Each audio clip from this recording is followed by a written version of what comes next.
دوستای عزیز و مهربونم، سحر هستم، راوی کانال داستان‌های عاشقانه با سحر.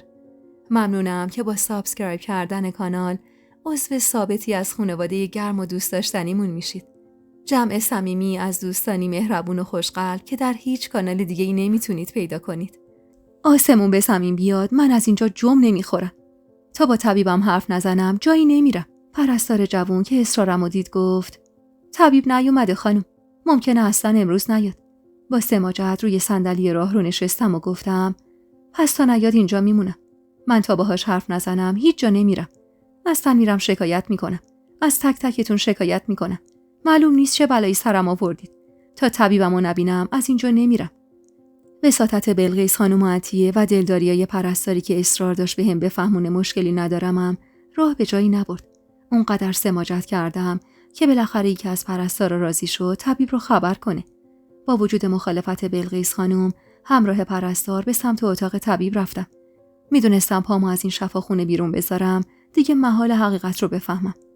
پرستار ضربه‌ای به در اتاق زد و در رو باز کرد و اشاره کرد تا داخل برم. وارد اتاق که شدم اونقدر سرگیجه و ضعف داشتم که بی تعارف روی اولین صندلی نشستم. طبیب که سن زیادی هم نداشت عینکش رو گوشه میز گذاشت و گفت: بفرمایید خانم، من در خدمتم. به سختی لب باز کردم و گفتم: میخوام بدونم چی به سرم اومده. چرا شکمم بخیه شده؟ چرا دردم تمومی نداره؟ مادرتون بهتون نگفتن؟ به تندی گفتم: اون زن مادر من نیست، مادر شوهرمه. طبیب ابروی بالا انداخت و گفت: والا من همه چیزو برای خانوادتون توضیح دادم. حرفشو قطع کردم و گفتم: اما اونا از من مخفی کردن. نه تنها اونا بلکه پرستارها رو هم ساکت کردن. من باید بفهمم چه مشکلی دارم. چرا عملم کردید؟ چرا شکمم پاره شده؟ من بچه‌مو انداختم. خودم بچه‌م رو دیدم. کل بدنش خارج شده بود. اون وقت چطور میگی تیکه‌ای از بدنش تو شکمم مونده؟ طبیب بعد از مکسی کوتاه گفت: ضربات زیادی به شکم شما وارد شده. زایمان‌های پی در پی، ضعیف بودن خودتون و سن کمتون و این سقط آخری که داشتید همگی دست به دست هم دادن تا رحم شما آسیب جدی ببینه. من به خاطر سن و سال کمتون نهایت تلاشم رو کردم تا کمترین آسیب رو ببینید. اما متاسفانه شدت آسیب اونقدر زیاد بود که ما مجبور شدیم بخش خیلی کوچیکی از رحم رو خارج کنیم. گیج و من گفتم: خب الان مشکلی دارم. الان چی میشه؟ ببینید خانم جوان، هر پزشک دیگه‌ای بود به خاطر آسیب زیادی که دیده بودید مجبور میشد کل رحم و تخمدان رو تخلیه کنه. منتها من تلاش کردم و با کمترین امکانات تو این شفاخونه بدون تجهیزات کافی فقط بخش کوچیکی از رحم شما رو خارج کردم. اما خب همین کار هم تبعات خودش رو داره. ممکنه دیگه نتونید عین یه زن عادی زندگی کنید. ممکنه هیچ وقت نتونید باردار بشید. یا حتی عادت ماهانتون به مشکل بخوره. ممکنه دچار یائسگی زودرس بشید و صدها عارضه دیگه که به مرور خودشو نشون میده، از جمله پوکی استخوان و دیگه صداشو نمیشنیدم. وقتی گفت ممکنه هیچ وقت بچه دار نشی، ممکنه نتونه اینی زن عادی زندگی کنی، ممکنه عادت ماهیانت به هم بخوره و دچار یائسگی زودرس بشی، دیگه صداهای بعدش رو نشنیدم. وسط حرفش از جا بلند شدم و با صدای خفه‌ای ازش تشکر کردم و خواستم از اتاقش بیرون برم که گفت: خانم، میدونم حق دارید اینقدر به هم بریزید و نگران باشید، اما همه اینا احتماله. ولی خب احتمالش قویه. ولی درصد کمی هم احتمال داره که به مشکلی نخورید. باید ببینیم در آینده چی پیش میاد. بی حرف از اتاقش بیرون زدم. انگار بین زمین و هوا معلق بودم. صدای طبیب تو سرم تکرار میشد و من به این فکر میکردم که خدا داره تقاص چی رو ازم میگیره. ازدواجم تو اوج بچگی با یه مرد سن و سالدار بس نبود برام. داغ 2 بچه بس نبود برام. چطور میتونستم با این کنار بیام که دیگه هرگز نمیتونم مادر بشم؟ درسته 2 بچه داشتم و دوستم نداشتم که دیگه بچه دار بشم. اما این نقص برام قابل قبول نبود. برای هیچ زنی قابل قبول نبود. اونم تو سن و سال کمی که من داشتم.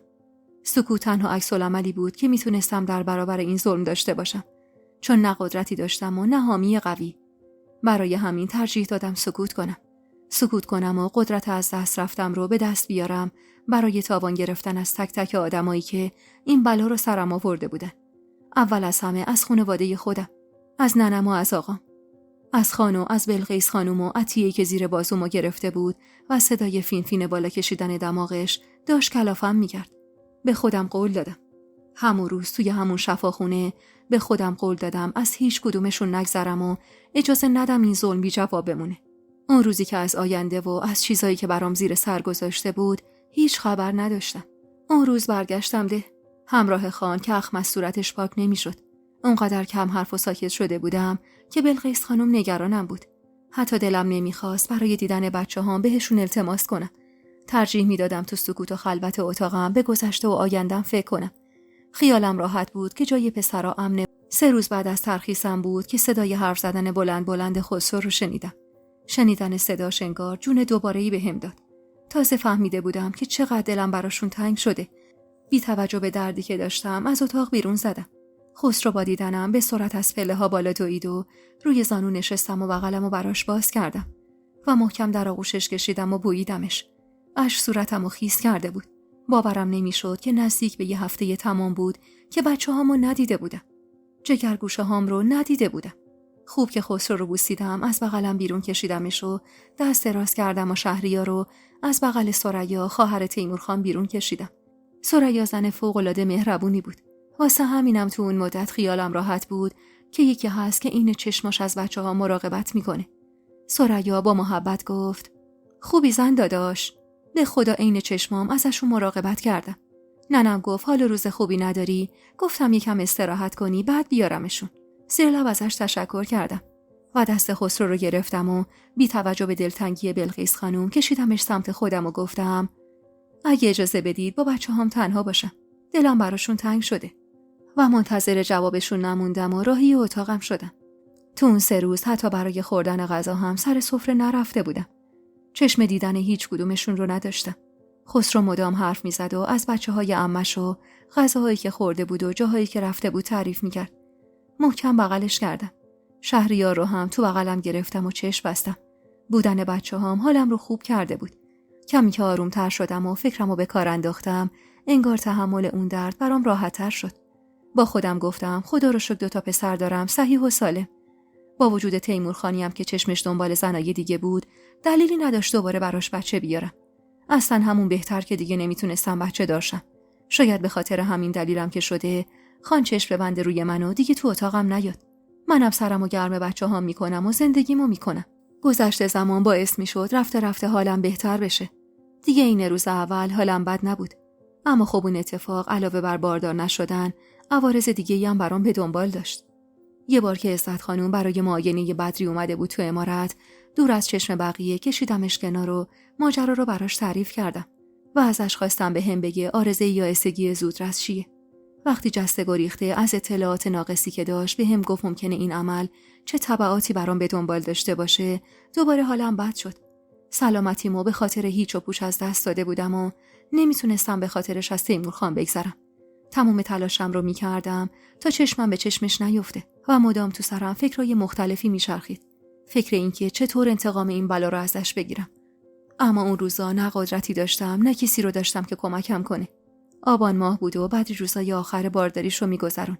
هر بار با دیدنش اما داغ دل من تازه میشد و به یاد بچه از دست رفته خودم میافتادم.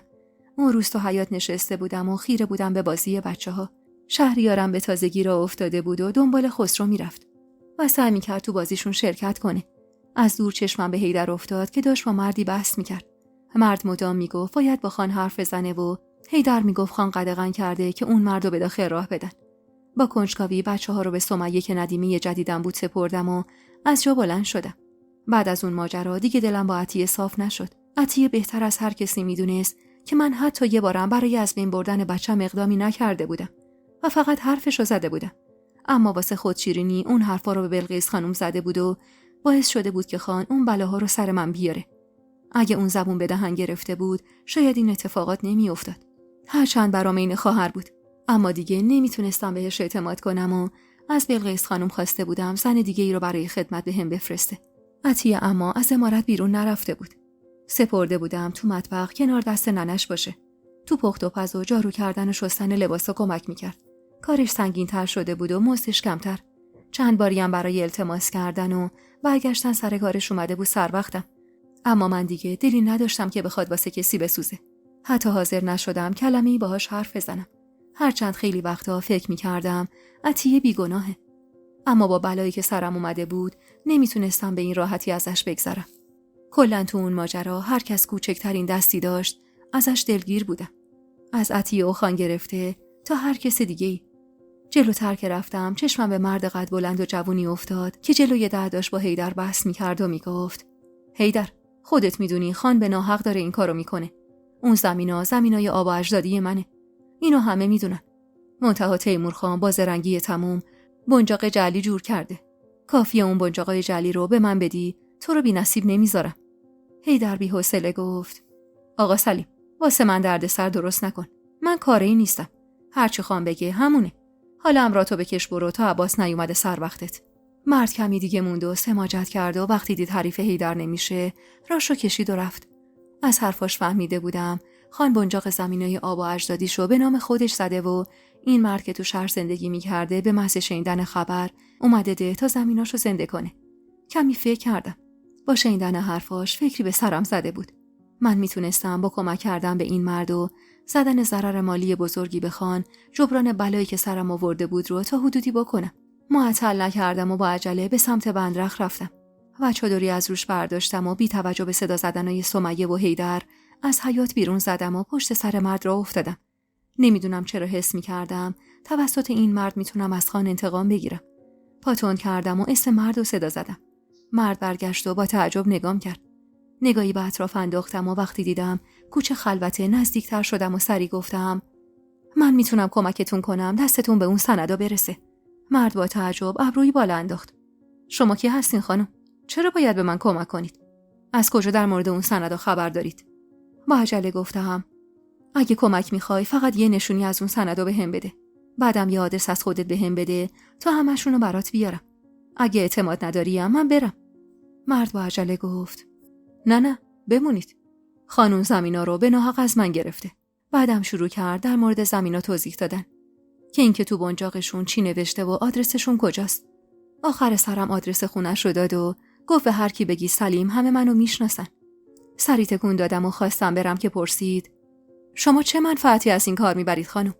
جوابشو ندادم و پاتون کردم به سمت مغازه کوچیکی که توی روستا بود و از شهر وسایلی برای فروش می آورد و چند تا آب نبات چوبی خریدم و برگشتم امارت.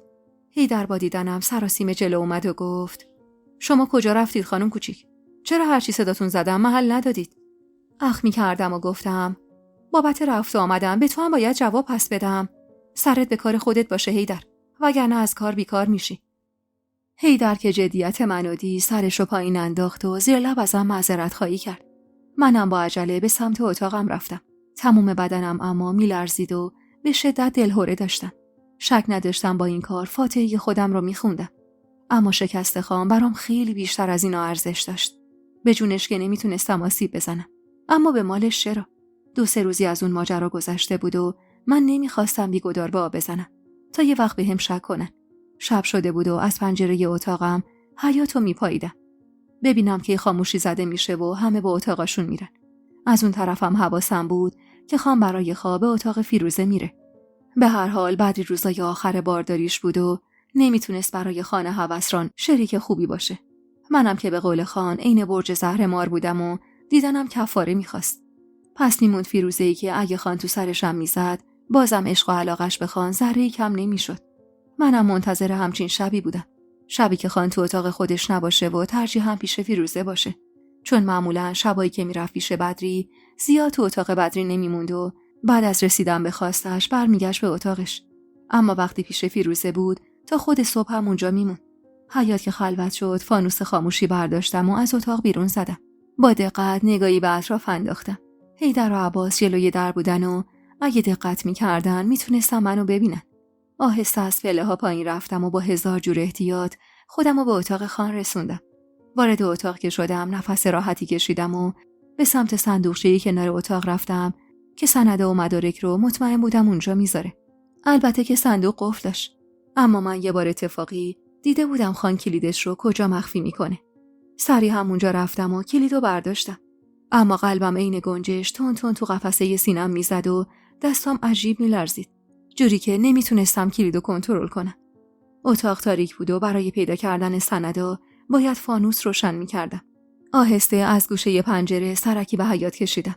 خبری از حیدر و عباس نبود. خان همیشه تاکید می‌کرد نوبتی تا خود صبح نگهبانی بدن. اما خودم بارها و بارها تو شبایی که بیخوابی به سرم زده بود دیده بودم که نیمه‌های شب هر دو ول می‌کنن و میرن می‌خوابن و صبح علالطلوع قبل از اینکه خان و اهل عمارت بیدار بشن دوباره برمیگردن سر نگهبانیشون. از نبودشون که مطمئن شدم پرده رو انداختم و فانوس رو روشن کردم. البته با حداقل روشنایی که میتونه سرام بده. سری در صندوق رو باز کردم و شروع کردم زیر و رو کردن سندا. کار خیلی سختی بود. پیدا کردن اون سندا بین اون همه سند و مدرکی که اونجا بود اصلا کار راحتی نبود. تا اینکه بالاخره به سندایی رسیدم که با خوندن اطلاعات زمیناشون متوجه شدم همونایی بود که سلیم میگفت. سری سندا رو زیر لباسم مخفی کردم و همه چیزو مرتب گذاشتم سر جاش. در صندوقو بستم و قفلش رو زدم و کلید رو هم گذاشتم سر جاش و چند تا نفس عمیق کشیدم تا به خودم مسلط بشم و بعد با قدمای لرزون از اتاق بیرون زدم. اما اون شب تا خود صبح خواب چشمم نیومد. حالا که سندا رو برداشته بودم باید زودتر اونا رو به دست آقا سلیم میرسوندم.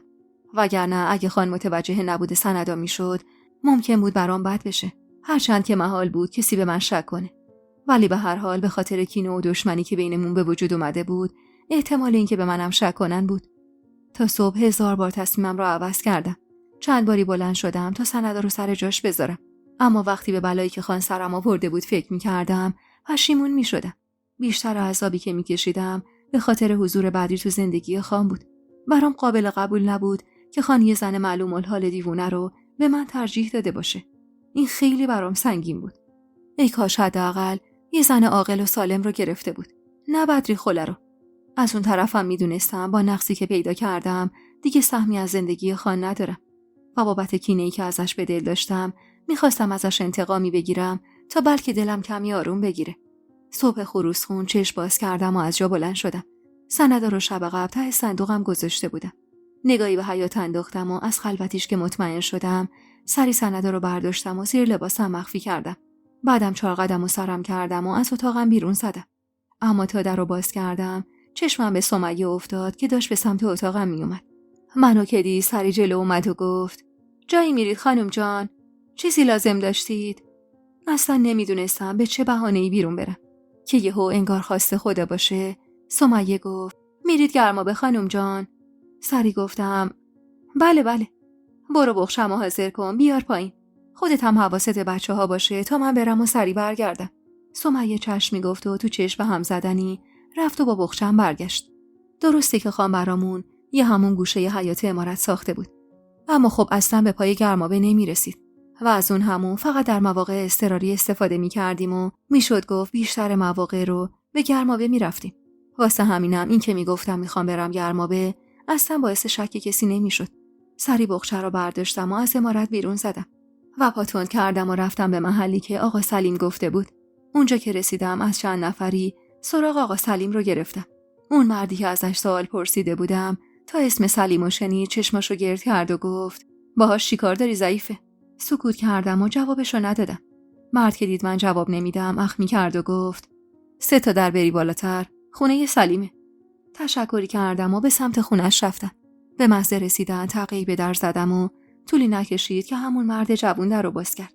با دیدنش بدون حرف سندا رو بهش دادم و گفتم من شما رو نمیشناسم، چیزی هم بهتون ندادم و خواستم برم که گوشه چادرم رو گرفت و گفت زن خانی درسته؟ فکر کنم زن دومشی. آب دهنم رو به سختی قورت دادم و بدون اینکه جوابش رو بدم چادرم رو از دستش کشیدم و پاتوند کردم و به سمت گرمابه رفتم. اما بعد از دادن سندا تازه از کاری که کرده بودم پشیمون شدم. اگه خان میفهمید کار من بوده این بار به راحتی از من نمیگذشت. شاید بچه‌هامو ازم میگرفت. شایدم بلای بدتری سرم میآورد. حس انتقامی که فکر میکردم بعد از این کار فروکش میکنه اما تبدیل به عذاب وجدان شده بود. خان خوب یا بد فعلا شوهرم بود، پدر بچه‌هام بود. نباید این کارو باهاش میکردم. از عذاب وجدان و فکر و خیال داشتم دیوونه میشدم. روز و شب منتظر بودم تا خان متوجه نبود سندا بشه و بیا سر وقتم. اما در کمال تعجب همه چیز امر و امان بود و خان هنوز نفهمیده بود که زنش چیکار کرده. حتی دوباره دیگه آقا سلیم رو دیدم که اومده بود سراغ حیدر تا قانعش کنه تا بتونه با خان حرف بزنه. اول تعجب کردم بابت اومدنش، چون وقتی سند رو داشت دلیلی نداشت دوباره بیاد. اما بعد حدس زدم شاید برای ردگم کنی اومده. شاید میخواسته جوری رفتار کنه که خان متوجه نشه سند دست اونه. اواخر آبان ماه بود و نیمه های شب که با صدای فریاد بدری چشم باز کردم. درد زایمان شروع شده بود و عمارت رو سرش گذاشته بود. از خوابیدن بچه‌ها که مطمئن شدم 4 قدم و سرم کردم و به سمت اتاقش رفتم. بلقیس خانم با نگرانی جلوی در ایستاده بود. کنارش هم کوکب و عفت خانم ایستاده بودن.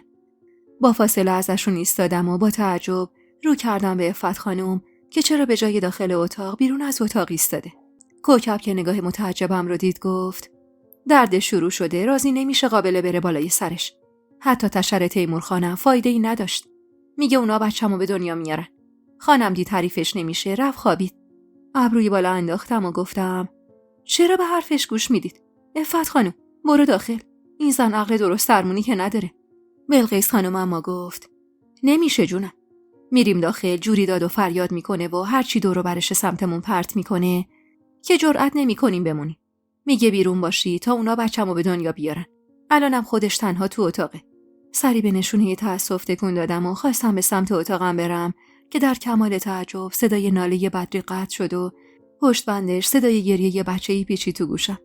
از شدت تعجب دهنم باز مونده بود و پشت سر بلقیس خانم وارد اتاق شدم. بدری با صورتی خیس از عرق بچه‌شو بغل گرفته بود. عفت خانم و کوکب سری جلو رفتن و لباس بدری رو مرتب کردن و بچه رو ازش گرفتن. بدری هم با ذوق خندید و گفت اسمشو گذاشتن ستاره. ببینیدش؟ پس دختر بود. دروغ چرا؟ دلم خنک شد که بچهش دختر بود. من خودم عاشق دختر بچه‌ها بودم و آرزو داشتم یه دختر گیرم بیاد. اما واسه بدری از اونجایی خوشحال بودم که اگه پسر می آورد احتمالا من دیگه جای تو امارت نداشتم. دروغ چرا؟ تو کل دوران آبستنیش دعا می کردم بچهش دختر بشه تا با آوردن پسر جای پسرای منو تنگ نکنه. بلقیس خانم با حیرت گفت خودت به دنیا آوردیش؟ جفتشم اومده؟ بند نافشو کی بریدی؟ بدری به سادگی شونه بالا انداخت و گفت اونا به دنیاش آوردن. جفتشو بردن تا زودتر براش جفت بیاد. بند نافش رو هم اونا بریدن. قیافه بلقیس خانم اون لحظه دیدنی بود. گیج و منگ فقط سری تکون میداد و معلوم بود تو سرش 1000 تا سواله. البته منم کم از اون نداشتم. بلقیس خانم بعد از اینکه تونست خودش رو یکم جمع و جور کنه رو به کوکب گفت برو تیمور خانو خبر کن بیاد. کمی جلو رفتم و سرکی کشیدم. دختر بچه‌ای که تو بغل بلقیس خانم بود بی اغراق شبیه فرشته ها بود. زیباترین بچه‌ای بود که تو کل عمرم دیده بودم.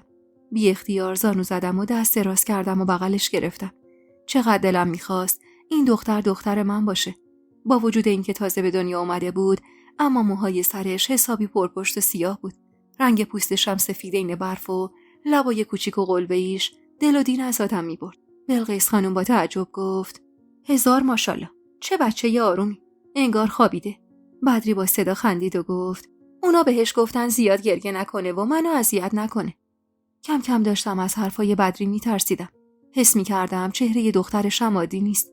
اصلا تا اون روز بچه‌ای به این شکل ندیده بودم. چشم باز کرد تازه زیباییش مشخص شد. چشمای کشیده و سیاه رنگی داشت که تو صورت عین برفش مثل 2 ستاره میدرخشید و الحق که اسم ستاره برازندش بود. با ورود تیمور خان به اتاق سری بچه رو تو بغل بلقیس خانم گذاشتم و از اتاق بیرون زدم. 2-3 روزی از تولد نوزاد بدری میگذشت و تیمور خان و قادر خان با اسم ستاره مخالفتی نکرده بودن و اسم دخترکو گذاشتن ستاره. اما خبری از دعوتی و ولیمه نبود. فقط خواهرای خان برای دیدن بچه اومدن و هر کس تیکه‌ای طلا کنار گهواره بچه گذاشت و رفت. منم برای اینکه اسمم سر زبونا نیفته عین فیروزه یه اشرفی کنار گهواره ستاره گذاشتم. ستاره دختر آروم و عجیبی بود. به ندرت گریه می‌کرد و خیلی خوب شیر مادرش رو می‌خورد. بچه یه درشتی هم بود و بدری با وجود اینکه تجربه اولش بود اما خودش به تنهایی از پس تموم کارای بچه برمی اومد. اونقدر همه چیز عجیب بود که گاهی شک می‌کردم، با خودم می‌گفتم نکنه بدری و بچهش از ما بهترونن، یا اینکه اگرم نیستن شاید بدری واقعاً باهاشون در ارتباطه. و اینطور بود که از ترسم کمتر سمتشون میرفتم و سعی میکردم سرم گرم بچه‌های خودم باشه. 20 روزی از تولد ستاره گذشته بود و داشتم با 1000 جور خواهش و التماس به شهریار صبونه میدادم که صدای فریاد خان لرز به جونم انداخت.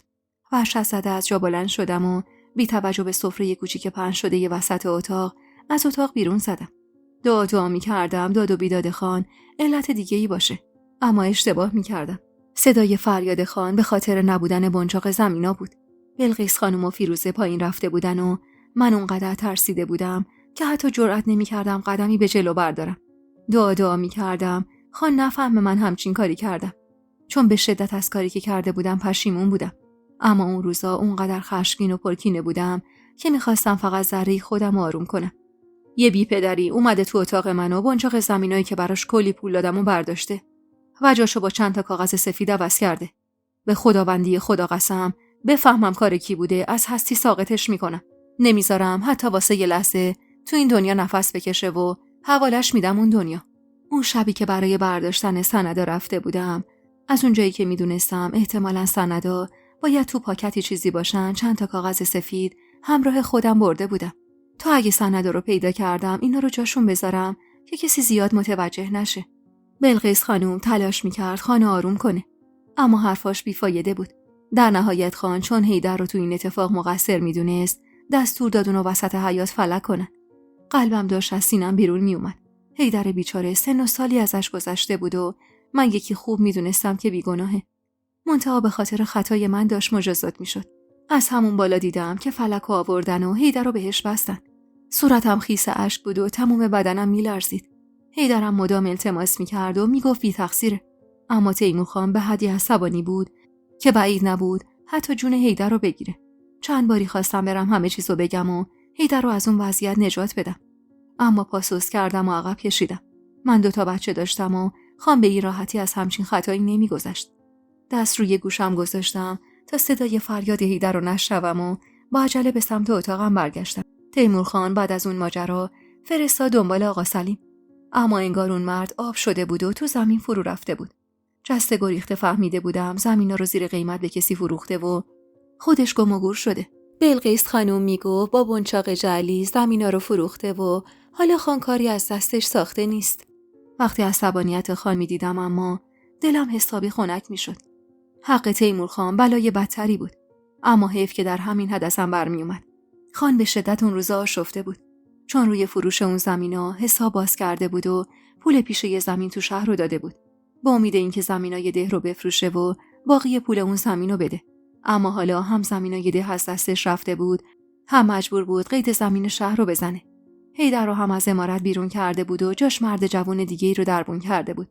اولش دلم برای حیدر سوخت، اما اونم یکی بود لنگه خان. انگار تازه چشمم باز شده بود و فهمیده بودم خان اونقدر هم که نشون میداد آدم منصفی نبود.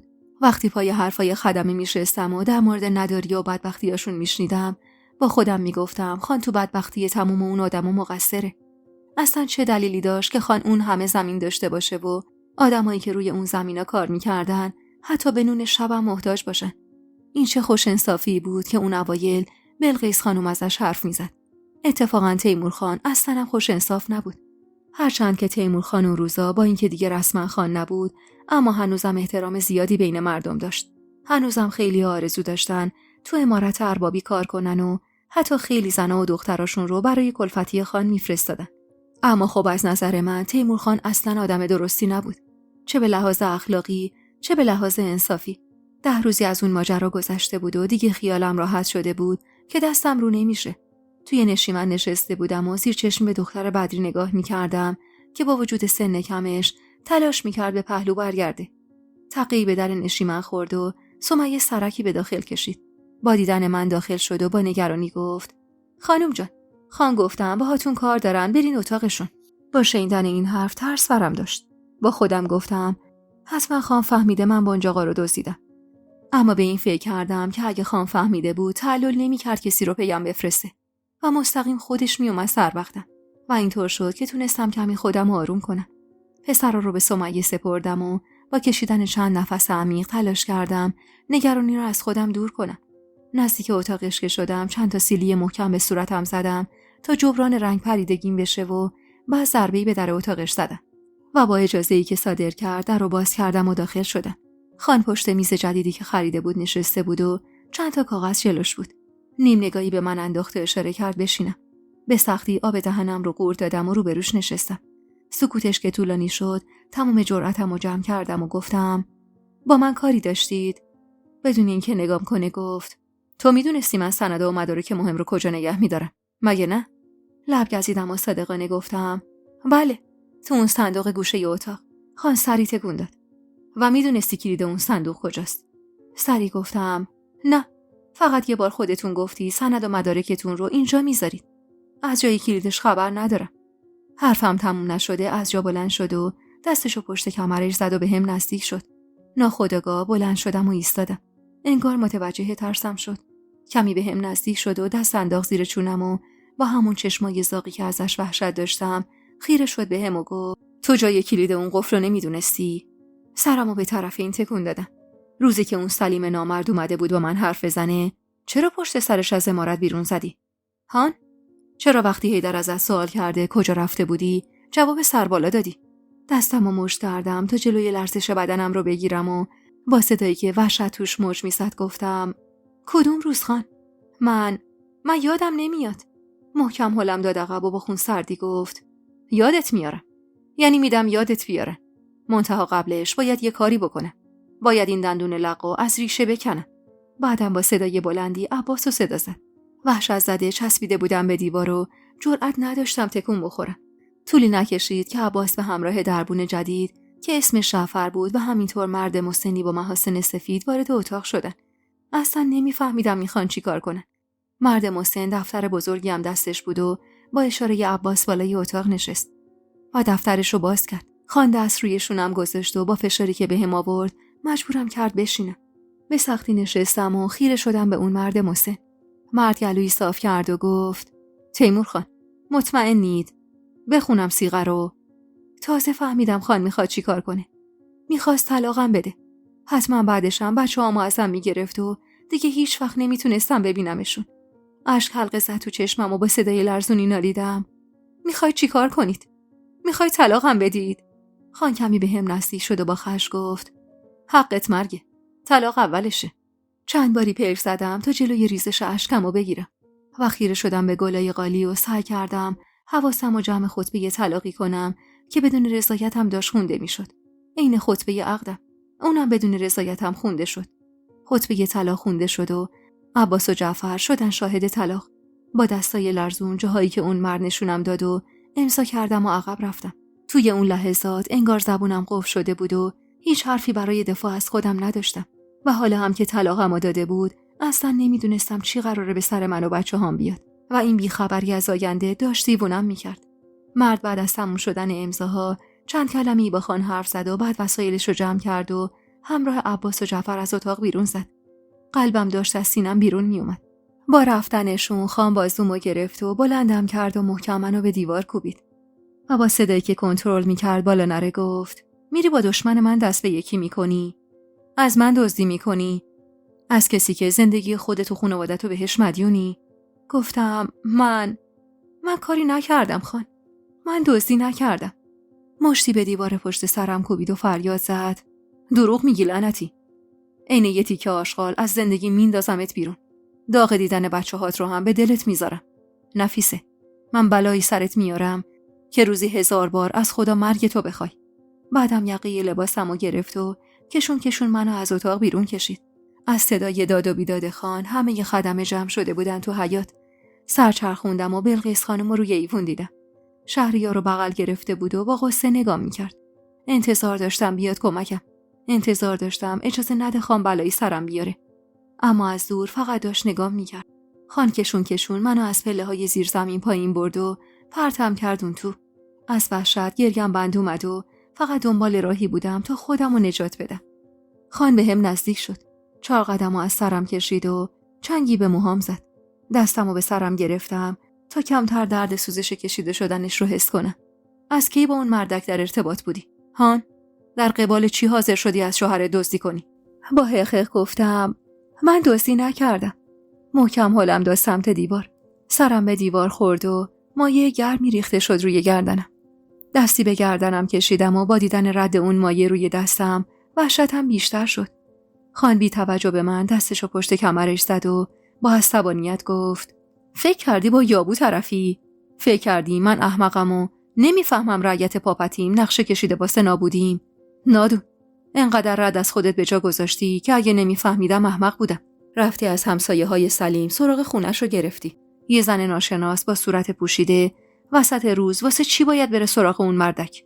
روزی که سلیم اومده بود پی من، حرفاشو با حیدر شنیدی و با اون عقل ناقصت نقشه کشیدی که منو نابود کنی. اینا رو گفت و با 2 قدم بلند خودشو به هم رسون. دوباره از موهام گرفت و محکم تکونم داد و فریاد زد. میخواستی منو انگشت نمای خاصام کنی؟ میخواستی همه بفهمن زن خان کمر به نابودی شوهرش بسته؟ همون لحظه صدای مشت محکمی که به در کوبیده شد باعث شد خان موهامو رها کنه و به سمت در بره. صدای وحشت زده جعفر به گوش میرسید. خان، آژانا اومدن سراغ شما رو میگیرن. خان با عصبانیت گفت چی کار دارن؟ جعفر به خان نزدیک شد و چیزی زیر گوش خان گفت. خان با خشم نگاهی به من انداخت و گفت خفه خون میگیری تا من برم و بیام. به خدا قسم صداتو بشنوم همینجا چالت میکنم. روی زمین نشستم و تو خودم جمع شدم. اونقدر گریه کرده بودم که از دور حقیق نفسم بالا نمی اومد. چند دقیقه از رفتن خان گذشته بود که صدای باز شدن چفته در اومد. از ترس اینکه خان دوباره اومده باشه تا به خدمتم برسه عقب رفتم و کنج زیر زمین نشستم. اما برخلاف تصورم به جای خان فیروزه وارد زیر زمین شد. با دیدنم سراسیم جلو اومد و زیر بازومو گرفت و بلندم کرد. یه جو من گفتم چی کار میکنی؟ کجا میبری منو؟ ساکت شو، صداتو میشنون. به بدبختی اومدم اینجا. یالا باید از اینجا بری. تا خان نیومده جمع کن برو. با تعجب نگاش کردم و گفتم کجا برم؟ بچه هام اینجا. فیروزه با حرص گفت خاک تو سرت نفیسه. رفتی با دشمن تیمور ریختی رو هم. فکر کردی تیمور زندت میذاره؟ من صبح که تیمور داشت با عباس حرف میزد فهمیدم چه گندی بالا آوردی. خبر فرستادم واسه خانداداشم تا یه جوری خانو از خونه بکشونه بیرون تا از اینجا فراریت بدم. معطل چی هستی؟ خان برسه همینجا چالت میکنه. قید بچه‌هاتم بزن. فعلا باید جون خودتو نجات بدی. میدونستم تیمور خان اونقدری بیرحم هست که به قول فیروزه همونجا چالم کنه. اما نمیتونستم به راحتی از بچه‌هام بگذرم. بعدشم اصلا چرا فیروزه باید اینطور واسه من دلسوزی میکرد؟ دستمو از دستش کشیدم و عقب رفتم. چون من به این زن اصلا اعتماد نداشتم. شاید میخواست با فراری دادنم ماجرای دیگه ای درست کنه و گرفتارترم کنه. واسه همین گفتم من نمیام. حداقل با تویی که میدونم هیچ وقت خیرمو نمیخواستی جایی نمیام. فیروزه با حرص پا به زمین کوبید و گفت احمق، من میگم تیمور میخواد جون تو بگیره. مگه بالاتر از سیاهی هم رنگی هست؟ با تردید گفتم چرا میخوای کمکم کنی؟ چطور باور کنم دلسوز هوایی شدی که چشم دیدنشو نداشتی و خودت میخواستی از بین ببریش؟ فیروزه مکسی کرد. یه جون بهت بدهکارم. من دختر آقا الماسم. عادت ندارم زیر دین کسی باشم. اونم زیر دین رعیت جماعت. این آخرین فرصتت نفیسه. نیای صبح فردا رو نمیبینی. اینو گفت و خواست به سمت پله ها بره که ناخودآگاه اسمشو صدا زدم. به سمتم که برگشت بغضم شکست و با گریه گفتم بچه هم چی میشن؟ یعنی خان به خاطر 3 قواره زمین بچه هاشو بی مادر میکنه؟ فیروزه کلافه و بی حوصله گفت بحث زمین نیست نفیسه. خودت میدونی خان کم نداره از این زمینا. بحث اینه که تو رفتی و با دشمن درجه 1 دست به یکی کردی. رفتی از صندوقش دزدی کردی. زن خان بودی و به دشمنش کمک کردی. اینا داره خانو دیوونه میکنه. تو خبر نداری. اما من خوب میدونم سلیم از قدیم دشمن خونی خان بوده. سر یه ماجرایی خان باعث شده سلیم زار و زندگیشو جمع کنه و از این ده بره. اصلا من چرا ایستادم اینجا واسه تو اینا رو توضیح میدم؟ نفیسه، فقط اینو بهت بگم.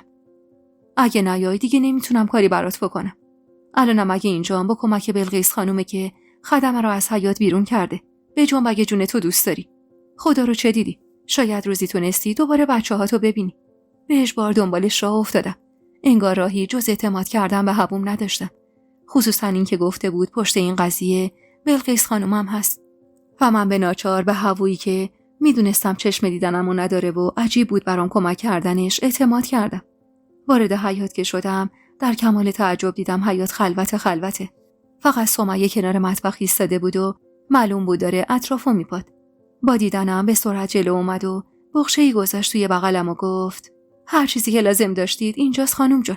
تموم طلاهاتون به همراه بنجاق زمینایی که خان به نامتون کرده.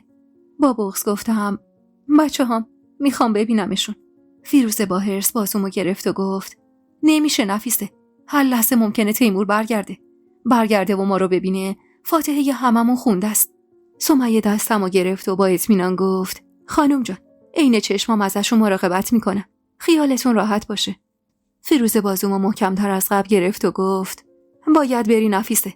الانه که سر و کله خانه آدماش پیدا بشه. ترسیده گفتم کجا برم؟ من که جایی رو ندارم. فکر اونجاشم کردیم. با من بیا. برخلاف میلم دنبالش راه افتادم. هر دو با چادرایی که سمیه بهمون داده بود رو گرفته بودیم تا کسی ما رو نشناسه. فیروزه گوشه چادرمو گرفت و منو به سمت گاری کشوند و گفت میری خونه ی آقام. این انگشتر به همراه این کاغذو بده دست آقام تا حواسش به همه چیز باشه. دیوونه بازی در نیاری برگردی تو این عمارت‌ها. به خدا قسم خان زندت نمیذاره. روگاری نشستم و بخشم و بغل گرفتم. فیروزه چند تا سکه کف دستگاری چی گذاشت و گفت زود باش ببرش. سر راه نگه نداری پرچونگی کنی یا مستقیم میری خونه ی آقام. یالا زود باش. گاری رو به حرکت در آورد و فیروزه هم از در کوچیک پشتی عمارت رفت داخل و سری در رو بست. داشتم دیوونه می شدم. بچه ها رها کرده بودم و داشتم فرار می کردم. این دقیقاً چیزی بود که فیروزه می خواست. نبود منو مادری کردم برای پسرم. اصلا از کجا معلوم که قصد و نیت بدی از فراری دادنم نداشت. شاید خان قصد جونمو نمی کرد. شاید منو می بخشید و به همون طلاق بسنده می کرد. اونطوری شاید می تونستم هر از گاهی بچه هامو ببینم. اما با فرار کردنم همه چیزو خراب کرده بودم. من حتی منتظر نموندم تا بلقیس خانومو ببینم و بفهمم از این ماجرا خبر داره یا نه و اصلا پشت این ماجرا هست یا نیست. شاید حتی سمیه هم دست فیروزه بود. تو سرم پر از فکر و خیال بود. احساس می کردم فرارم اشتباه بوده. کاغذی که فیروزه به دستم داده بود و باز کردم. نوشته خطاب به پدرش بود و ازش خواسته بود عین دخترش از من مراقبت کنه و هر کمکی میتونه بهم بکنه تا دست خان بهم نرسه. با دیدن نوشته کمی دلم آروم گرفت. با خودم گفتم فیروزه اگه میخواست بلایی سرم بیاره خب منو نمیفرستاد خونه پدرش. چون اگه خان منو از اونجا پیدا میکرد پای فیروزه هم گیر بود. نگاهی به انگشتر انداختم. یه انگشتر قدیمی و سنگین با نگین یاقوت بود که هیچ وقت دست فیروزه ندیده بودم. انگشتر رو تو مشتم فشردم و با توقف گاری سری پیاده شدم. مرد اشاره‌ای به در چوبی بزرگی کرد و گفت اینجا خونه آقا الماسه. من دیگه باید برم. ازش تشکر کردم و با قدمای لرزون به سمت در رفتم. ضربه‌ای به در زدم و عقب ایستادم. طولی نکشید که در باز شد و مردی جوان جلوم پدیدار شد و با دیدنم چشماشو ریز کرد و گفت با کی کار دارید؟ به سختی لب باز کردم و گفتم میخوام آقا الماسو ببینم. از طرف دخترشون اومدم. اینو که گفتم مرد لبخندی به پهنای صورتش زد و گفت از طرف فیروزه اومدی؟ بیا تو. خوش اومدی. و اینطور شد که من پا به داخل خونه‌ای گذاشتم که کم از عمارت اربابی نداشت. حتی میتونستم بگم شاید از عمارت خان هم قشنگتر بود. حوض بزرگی وسط حیاطش بود و صدای بازی بچه‌ها منو یاد پسرام انداخت. یاد خسرو و شهریارم. آهی از ته دل کشیدم و نم اشکو با گوشه 4 قدم پاک کردم و با راهنمایی مرد به سمت نشیمن بزرگ خونه رفتم. آقا الماس بالای نشیمن نشسته بود و چپق میکشید. با دیدن من چهره در هم کشید و گفت تو اینجا چی کار میکنی؟ اتفاقی برای فیروزه افتاده؟ سری گفتم سلام آقا. نه، فیروزه حالش خوبه. و قدمی به جلو برداشتم و دستم و جلو بردم. کاغذ انگشتر رو جلوی آقا الماس گذاشتم و با صدای لرزونی گفتم فیروزه خواست اینا رو به شما بدم. آقا الماس با تعجب انگشتر رو برداشت و گفت چطور فیروزه تونسته این انگشتر رو به دست تو بده؟ محال بود اینو از خودش دور کنه. بعدم کاغذ رو باز کرد و متن روش رو خون. بعد از خوندن کاغذ انگشتر رو تو جیبش گذاشت و گفت چی کار کردی که کار تو اینجا رسیده؟ لب کشیدم و آهسته گفتم خان، یعنی تیمور خان، به خاطر خطای من میخواست جونم رو بگیره. از ترس مجبور به فرار شدم. فیروزه فکر میکرد اینجا جام امنه. آقا الماس مکسی کرد و بعد رو به مرد جوون گفت بهرام برو صدیقه رو صدا بزن تا بیاد. مرد جوونی که در رو برام باز کرده بود و حالا فهمیده بودم اسمش بهرامه چشمی گفت و از نشیمن بیرون زد و کمی بعد همراه زن مسنی برگشت داخل. زن قد کوتاه و توپلی بود. رو پاش سرخ بود و از چهرهش مشخص بود زن مهربونیه. اول فکر کردم زن آقا الماسه، اما وقتی حرف زدنش رو با آقا الماس دیدم فهمیدم از خدمه خونه است. صدیقه، یه اتاق مناسب برای این دختر آماده کن. فکر کن فیروزه است. اصلا ببرش تو اتاق سابق فیروزه. حواست باشه نمیخوام کسی مزاحمش بشه یا سوال جوابش کنه. صدیقه چشم میگفت و ازم خواست دنبالش برم. زیر لب از آقا الماس تشکر کردم و خواستم از نشیمن برم بیرون که صدام زد و گفت دختر جون، حواستو خوب جمع کن. تیمور داماد منه و هر از گاهی میاد اینجا. با هم بده بستون مالی داریم. میخوام حواستو جمع کنی و بی اجازه صدیقه از اتاقت بیرون نیای تا فکری برات بکنم. نمیخوام تیمور بفهمه من بهت پناه دادم. زیر لب چشم میگفتم و بعد از گرفتن اجازه از نشیمن بیرون زدم. وارد حیاط که شدیم صدیقه خانم با محبت گفت غریبی نکن دخترم. فکر کن اینجا هم خونه خودته. بیا بریم اتاق بچگیای فیروزه خانمو نشونت بدم. بعد ازدواجش اتاقش دست نخورده مونده. تشکری کردم و پشت سرش از پله‌های آبی رنگ خونه بالا رفتم. مشخص بود آقا الماس حسابی به خونه رسیدگی میکنه. صدیقه خانم در اتاقی رو باز کرد و اشاره کرد تا داخل برم. وارد اتاق شدم و نگاهی به اطراف انداختم. یه اتاق جمع و جور و مرتب بود. یه فرش قرمز کف اتاق بود و قسمت انتهای اتاق یه پرده مخمل قهوه‌ای رنگ بست شده بود. چند تا متکای قرمز و سفیدم دور تا دور اتاق بود. روی تاقچه یه آینه گرد با لبه‌های کنگره‌ای بود و جلوش یه سرمدون طلایی قشنگ. بغچم رو روی تاقچه گذاشتم و روی زمین نشستم. تازه متوجه درد سرم و اون مایه خشکیده روی گردنم شده بودم. 4 قدم از سرم کشیدم و با صدای گرفته‌ای رو به صدیقه خانم گفتم میشه بیاید یه نگاهی به سرم بندازید؟ انگار زخم شده. صدیقه خانم جلو اومد و با دقت موهامو کنار زد و کمی بعد گفت یه زخم کوچیک خانم. اگه میخوای طبیب خبر کنه. سری گفتم نه نمیخوام کسی بفهمه من اینجا. نگران نباشید خانم جان. منظورم از طبیب آقا بهرام بود. آقا بهرام پسرمون یه فیروزه جانمه. از بچگی با ننه آقاش رفته شهر درس خونده. طبیب شده. همین امروز صبح رسیده اینجا. اومده به عموش سر بزنه. بگم بیاد. شاید زخم سرت کار دستت بده. اول میخواستم مخالفت کنم. اما وقتی اصرار صدیقه خانم و درد زیاد سرم رو دیدم برخلاف میلم قبول کردم. صدیقه خانم رفت و طولی نکشید که ضربه‌ای به در خورد. بفرمایید و که گفتم در باز شد و همون مردی که دم در دیده بودم وارد اتاق شد. خبری اما از صدیقه خانم نبود. وقتی دید دارم پشت سرش رو نگاه میکنم لبخندی زد و گفت صدیقه رفت یه چیزی واسه خوردن بیاره. رنگ به صورت نداری. بعدم اومد پشت سرم ایستاد و شروع کرد به نگاه کردن سرم. از خجالت داشتم آب میشدم. موهامو کنار زد و خوب به زخم سرم نگاه کرد و کمی بعد ازم فاصله گرفت و گفت میرم کیف وسایلمو بیارم زخم تو ضد عفونی کنم و ببندم. سردرد و سرگیجه نداری؟ سری تکون دادم و گفتم سرگیجه نه، ولی سردرد و ضعف دارم. ضعف که دلیلش مشخصه. قسمتی از پشت سرت به اندازه یه سکه موهاش کنده شده. کار شوهرت دیگه، مگه نه؟ با بغض گفتم دیگه شوهرم نیست، طلاقم داد. با تعجب لحظه خیره شد بهم.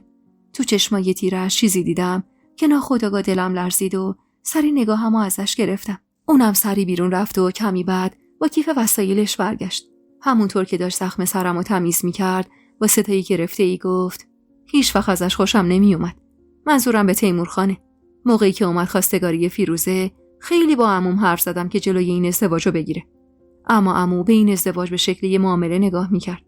فکر میکرد با این ازدواج دخترش میشه زن خان و خودش هم از قبل خان صاحب ثروت و قدرت بیشتری میشه. البته فیروزه هم مخالفتی نداشت. بعدها که مشخص شد فیروزه بچه دار نمیشه بهش اصرار کردیم جدا شه. اما حریفش نشدیم. نمیدونم واقعا خان رو دوست داره یا نمیخواد اون جایگاه و موقعیتی که به عنوان زن خان داره رو از دست بده. بهرام سکوت من رو که دید دیگه حرفی نزد. کارش رو کرد و لیوان شربت غلیظی که از صدیقه خانم گرفته بود و به زور به خوردم داد و با حوله‌ای دستاشو تمیز کرد و گفت استراحت کنید، بیدار که بشید حالتون بهتر میشه. و با اجازه‌ای گفت و از اتاق بیرون رفت. بعد از رفتنش صدیقه خانم رفت و با سینی شام برگشت. واقعا شرمنده محبتشون بودم. هرگز فکر نمی‌کردم با هوای فیروزه همچین برخوردی داشته باشن. با اصرار صدیقه خانم چند لقمه غذا خوردم. غذا رو که خوردم انگار جون به تنم برگشت و حالم کمی بهتر شد. صدیقه خانومم از حال خوبم که مطمئن شد جای رخت خوابا رو نشونم داد و از اتاق بیرون رفت. با رفتنش بلند شدم و از پشت پرده لحاف و تشکی برداشتم و همون پشت پهنش کردم و روش دراز کشیدم. دلم لک زده بود برای دیدن بچه‌هام، برای بویدنشون و بوسیدنشون. با اینکه همش چند ساعت از آخرین باری که بغلشون کرده بودم گذشته بود، اما حس می‌کردم روزهای زیادیه که ندیدمشون. با وجود فکر و خیالات زیادی که تو سرم بود، اما خیلی زود خوابم برد. وقتی بیدار شدم آفتاب تازه طلوع کرده بود. که شوقی به بدنم دادم و بعد از مرتب کردن لباسم رفتم سر وقت بغشم و بازش کردم. سمیه 2-3 دست لباس مرتب برام گذاشته بود و بنجاق زمینا و بخش زیادی از طلاهام. مطمئن بودم بابت این کارش به درد سر میفته. اما خب دلم خوش بود به حضور بلقیس خانم. با اینکه اون قطعاً هواشو داره. طلاها و بنجاق زمینو جایی توی اتاق مخفی کردم و لباسا رو پشت پرده گذاشتم. نگران طلاهام بودم. میترسیدم از دستشون بدم و بدون پشتوانه بمونم. از اتاق که بیرون زدم چشمم به آقا الماس افتاد که تو حیاط داشت با بهرام صحبت میکرد. اول خواستم پایین برم، اما با یادآوری حرف آقا الماس برگشتم تو اتاقم و منتظر موندم تا یکی بیا سر وقتم. 1 ساعت بعد صدیقه خانم همراه دختر جوونی بعد از در زدن وارد اتاقم شدن. سینی صبونه دست دختر جوون بود. سینی رو که زمین گذاشت صدیقه خانم بهش اشاره کرد تا بیرون بره و بعد از رفتنش به هم نزدیک شد و گفت ماجرای فرارت از عمارت خان دهن به دهن داره میچرخه. اینجا خونه پر رفت و آمدیه. هر کسی ممکنه بره و بیاد. اگه کسی تو رو اینجا ببینه برای آقا الماس خیلی بد میشه. با شرمندگی گفتم من معذرت میخوام که شما رو به درد سر انداختم. صدیقه خانم کنارم نشست و با محبت گفت سر تو بالا بگیر دختر. تو به آقا الماس پناه آوردی و اونم تو مرامش نیست که مهمونش رو از خونه بیرون بندازه. اینو نگفتم که شرمنده بشی. گفتم که حساب کار دستت بیاد و محتاط‌تر باشی. بدون من و این دختری که الان برات صبونه آورد از اتاق بیرون نمیای. با کسی هم گرم نمیگیری. کمتر کسی زن دوم خانو دیده. اما حضور یه غریبه تو این خونه، اونم درست تو روزایی که زن خان از خونه فراری شده، ممکنه هر کسی رو به شک بندازه. باید خوب حواستو جمع کنی. الانم صبونتو بخور. آقا الماس میخواد باهات حرف بزنه. میخواد دلیل اصلی فرارت رو بدونه. اینو که گفت دلهره افتاد به جونم. اگه آقا الماس میفهمید من با دشمن دامادش دست به یکی کردم، معلوم نبود منو تو خونش نگه داره یا نه. به زور چند لقمه صبونه خوردم و با احتیاط پشت سر صدیقه خانم از اتاق بیرون زدم و به سمت یکی از اتاقای بالا رفتم.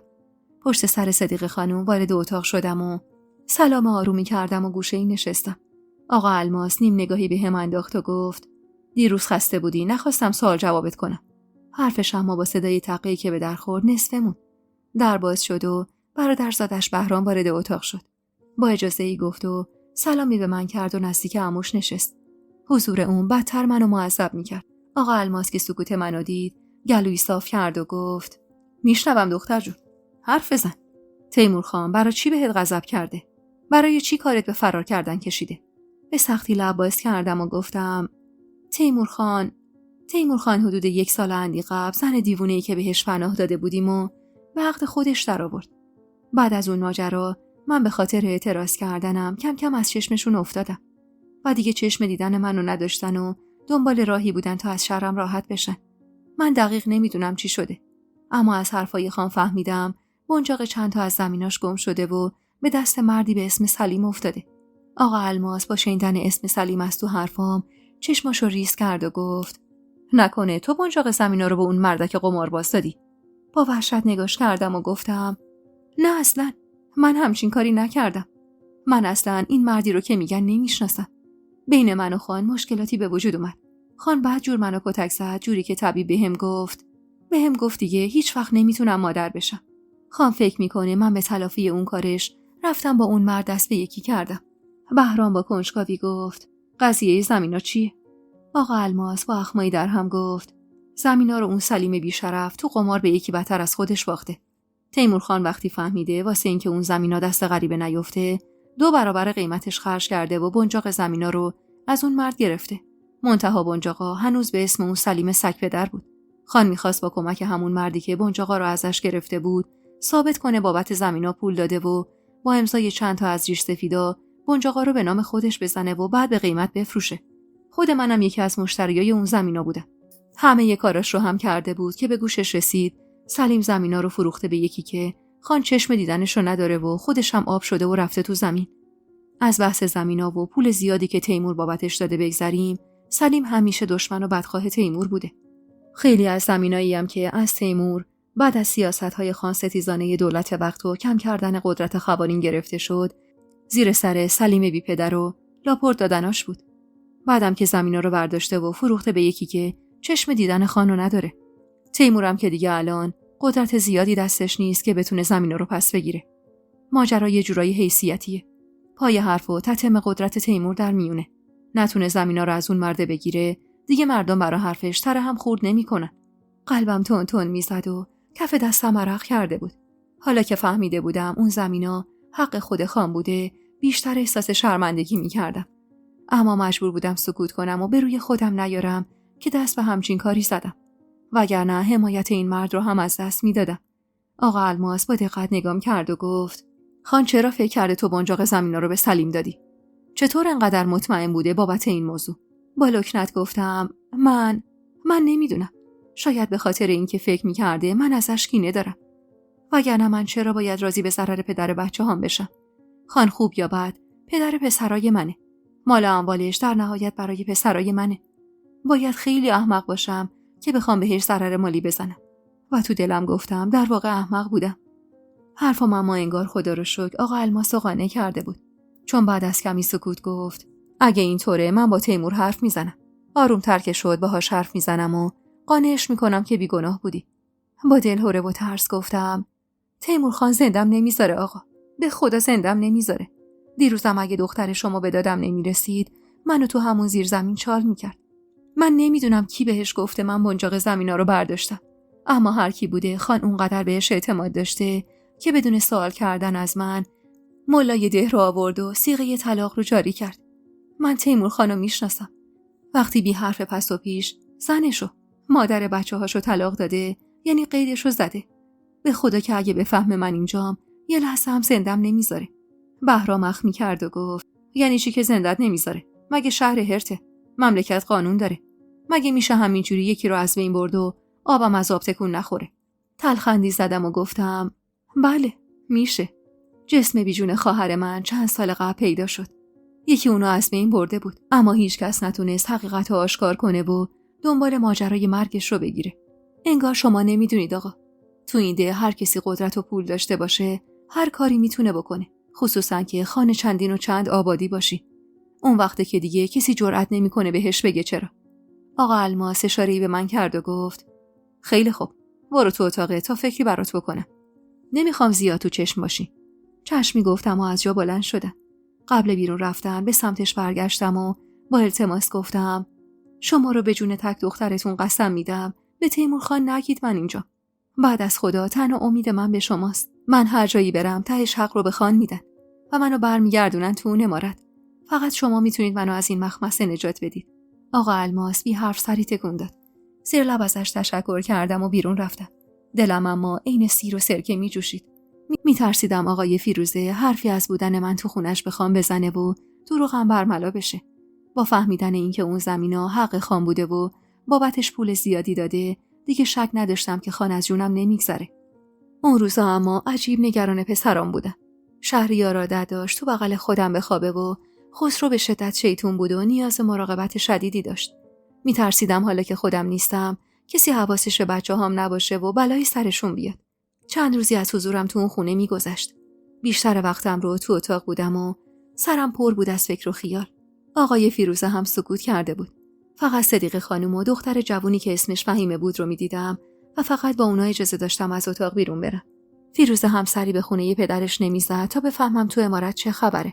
خسته از روزای تکراری گوشه اتاق نشسته بودم و واسه گذروندن وقتم داشتم گلدوزی میکردم که تقی به در خورد و فیروزه وارد شد.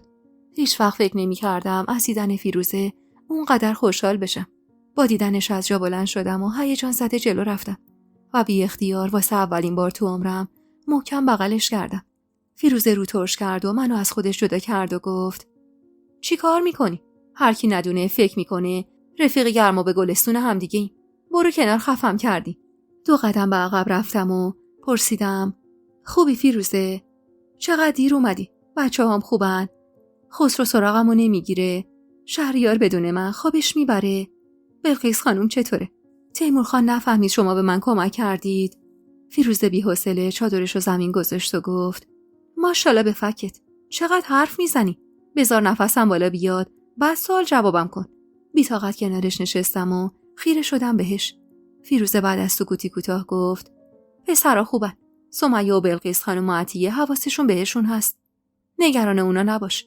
فعلا باید نگران حال خودت باشی که اگه دست تیمور بهت برسه تیکه بزرگت گوشته. خبر فرارت جوری تو ده پخش شده که کسی نمونده نشنیده باشه. هر کسی هم داستانی براش میسازه و یک کلاغ چل کلاغش میکنه. با غصه گفتم نباید فرار میکردم. فیروزه پوزخندی زد. آره والا نباید فرار میکردی. باید میذاشتم تیمور تو همون زیر زمین چالت میکرد تا شرت از سر هممون کم شه. لعور چیدم و ساکت شدم. با بی‌عقلیم همه رو به دردسر انداخته بودم.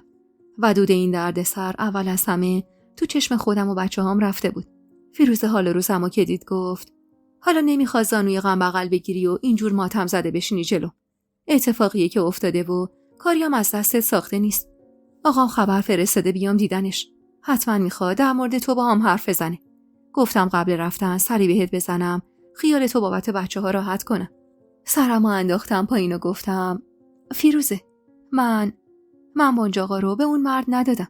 اصلا چرا باید این کارو بکنم؟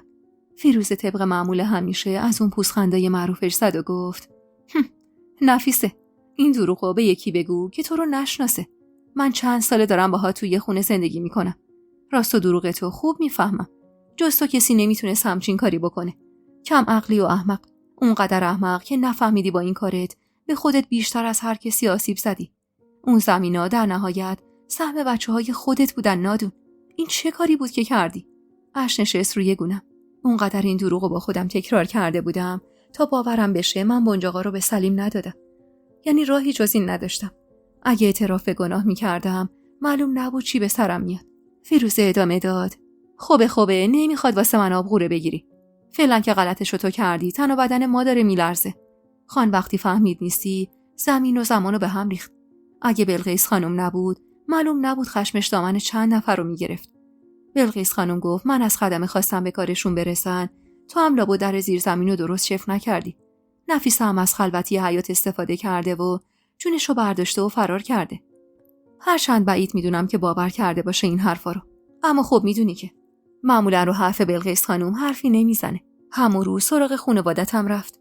هست و نیستشون رو زیر و رو کرد به خیال این که تو اونجایی. ماشاءالله اونقدر واسه خانواده‌ات عزیزی که همون اول پشت خانو گرفتن. حالا علاوه بر خانه آدماش خانواده خودت هم دنبالتن و به جون تشنه. مخصوصا که خان هرچی بهشون داده رو یه شب ازشون گرفته. حالا اگه کینه اونا از خان بیشتر نباشه والا که کمتر نیست. با نگرانی گفتم خاک بر سرم. حالا باید چی کار کنم؟ فیروزه از جا بلند شد و گفت خاک رو که خیلی وقت ریختی رو سرت. حالا باید بشینی ببینی آقام چی کار میتونه برات بکنه. دست تیمور و خانوادت بهت برسه زندت نمیذارن. خواست از اتاق بیرون بره که جلوشو گرفتم و گفتم تو رو خدا به آقات بگو من اون بانج آقا رو به سلیم ندادم. به خدا بفهمه من همچین کاری کردم اونم پرتم میکنه بیرون. التماست میکنم فیروزه تا اینجا کمکم کردی یه بار دیگه هم این لطفو در حقم بکن و کمکم کن. به خدا که جبران میکنم. با این حرفم یهو رفت دوباره تو پوسته همون فیروزه سابق و با تحقیر نگام کرد و گفت جبران؟ تو چطور میتونی لطف منو جبران کنی؟ حرفی بزن که بتونی بهش عمل کنی. حالا هم بشین برم ببینم آقام چی کارم داره. انگار نه انگار این فیروزه همون فیروزه‌ای بود که اون روز تو زیر زمین بهم گفته بود یه بار جونمو نجات دادی، در ازای اون دارم جونتو نجات میدم. هر چی که بود فیروزه رفت و من بی اختیار زدم زیر گریه. با کم عقلیم همه رو به درد سر انداخته بودم که رهایی ازش ممکن نبود. رفت و برگشت فیروزه 1 ساعتی طول کشید. وقتی برگشتم ما حسابی تو فکر بود.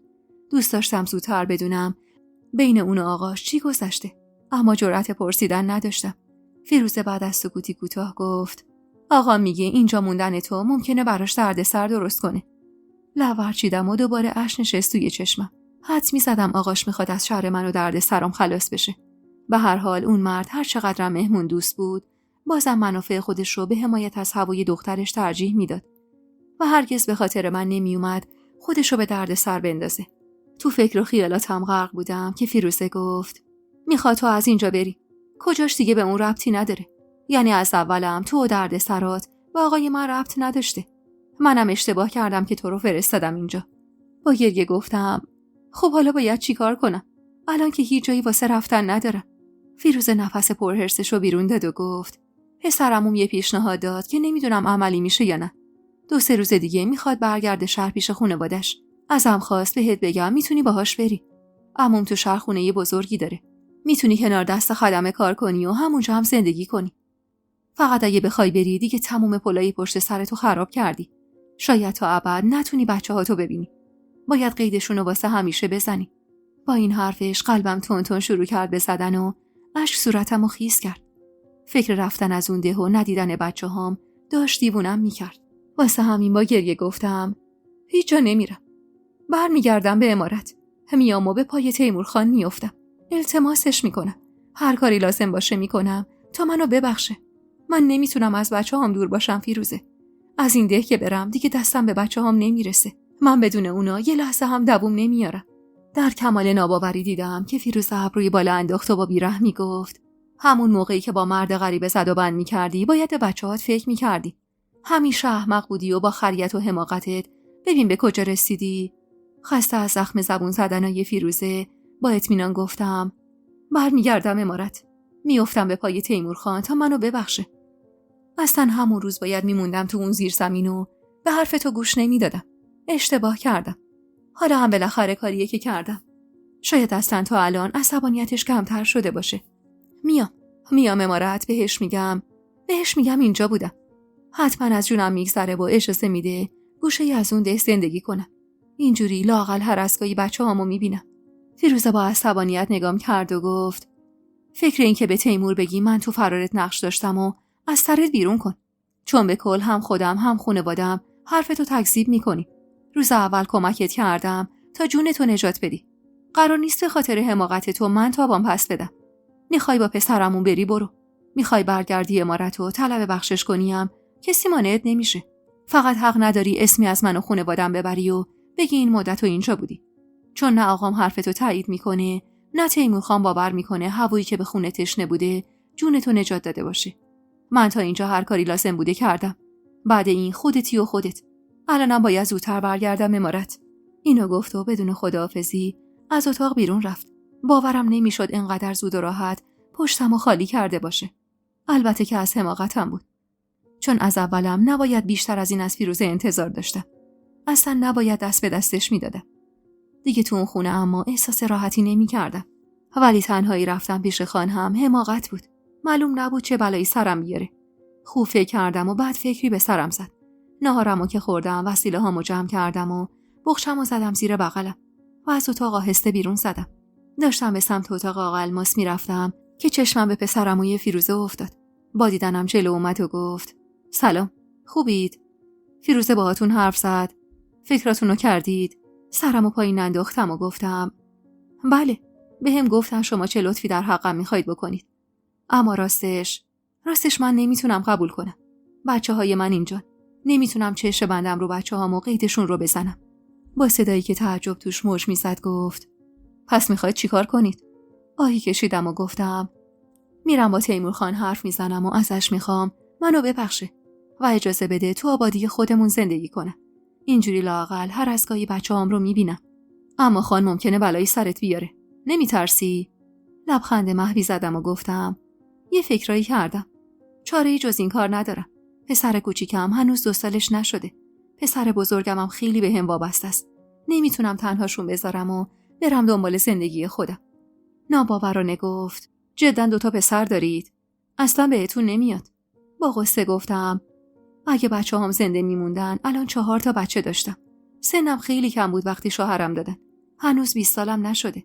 اما از وقتی که اولین بچه‌مو گذاشتن تو بغلم دیگه خودمو فراموش کردم. حالا هم به خاطر بچه‌هام هر کاری لازم باشه میکنم تا بعدها شرمنده خودم و اونا نباشم. حالا هم اگه اجازه بدید برم از آقا الماس و صدیق خانم خداحافظی کنم. باید زودتر برم. حالا دیگه سرم بالا بود و میتونستم ببینمش. اخماشو تو هم گره کرد و کمی عقب رفت. از کنارش که رد شدم با صدای گرفته‌ای گفت اگه یه وقت احساس کردی جایی توی این ده ندارید میتونید رو کمک من حساب کنید.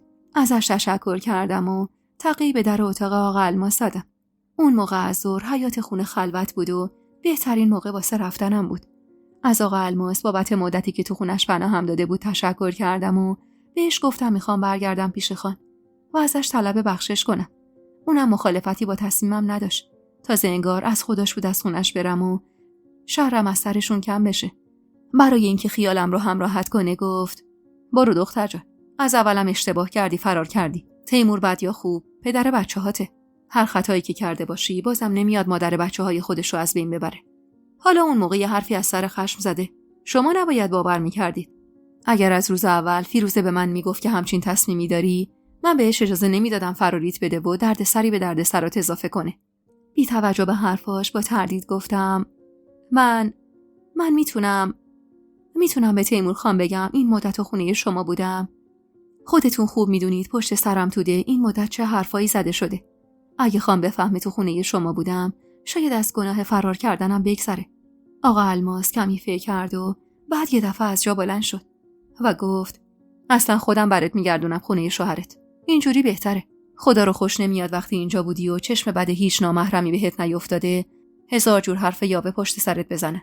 از شدت خوشحالی چشمام نمناک شد و با ذوق ازش تشکر کردم. هرگز فکر نمی‌کردم این لطفو در حقم بکنه. تصمیم داشتم برم خونه ملای ده و از اون بخوام تا باهام به عمارت اربابی بیاد. به امید اینکه خان به حرمت ریش سفید اون مردم که شده از جونم و خطام بگذره. اما حالا با حرفی که آقا الماس بهم زده بود انگار دنیا رو بهم داده بودن. حضورش میتونست خشم خان رو کم کنه و منو از دردسرای زیادی نجات بده.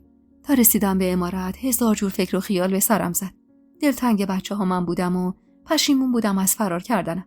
درست آقا الماس پدری کرده بود در حقم، اما مشخص بود فیروزه میخواست منو به دردسر بزرگتری بندازه و منم با کم عقلی حرفش رو قبول کرده بودم.